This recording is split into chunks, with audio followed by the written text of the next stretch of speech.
The coronavirus has changed life utterly in Canada. We have shut down the economy to alleviate the risk, shuttered our citizens in their homes, save and except for the occasional forays to the grocery stores, pharmacies, or liquor stores. On 9/11, I was in Calgary on business and did probably, I don't know, 20 radio and TV interviews over the course of the day talking about security and what's changed. My salient point on that day was that life as we knew it had changed and changed utterly.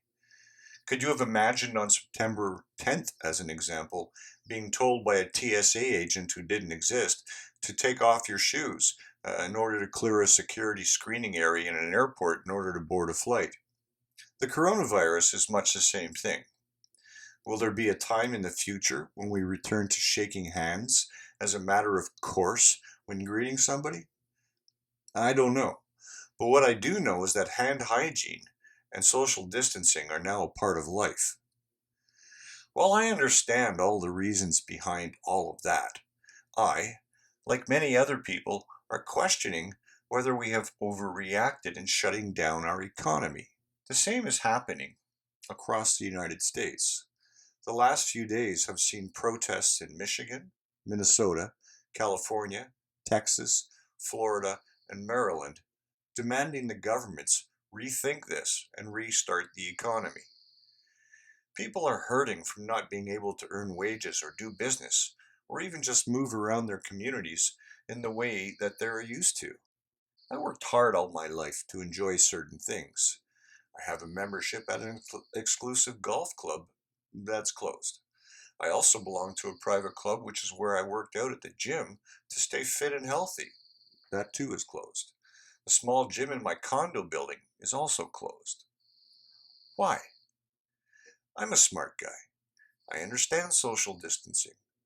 Why is it okay for me to go to my local grocery or liquor store and maintain appropriate social distancing, but not to go to Mark's Workwear World as an example to buy a pair of jeans? I don't get it. People are not stupid, and while I sometimes argue that common sense is rather inappropriately named, most folks understand that there is an incredible overreaction by government. For example, in BC, all but three of the COVID 19 deaths reported have occurred in long term care facilities. The same is true in Ontario and Quebec, the most populous of the provinces in the country.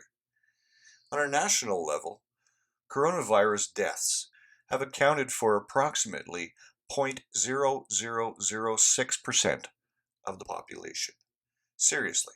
And for this, we have shut down the entire economy and put more than 1 million people out of work and forced many businesses to stare bankruptcy in the face?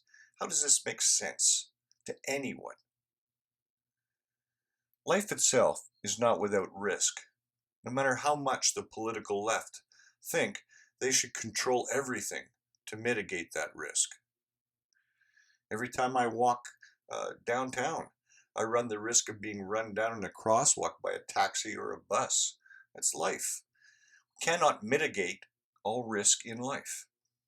In the security world, when we look at situations, we discern what the risks are.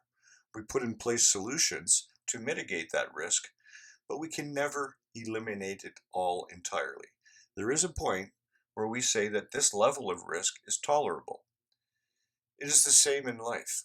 At what point do we say that the risk of the coronavirus is acceptable versus shutting down the entire economy? The government of Justin Trudeau has thrown a ton of money at the pandemic, and it has and will do absolutely nothing to stem the problems created by shutting down the economy.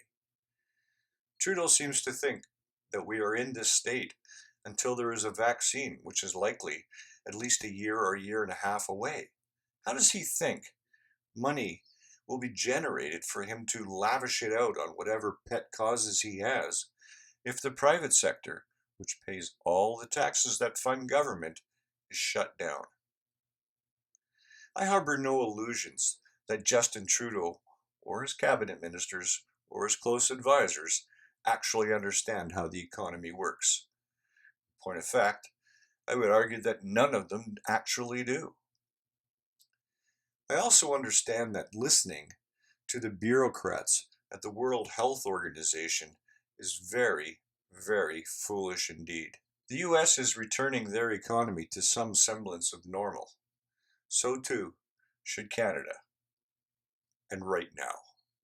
For True North, I'm Leonite.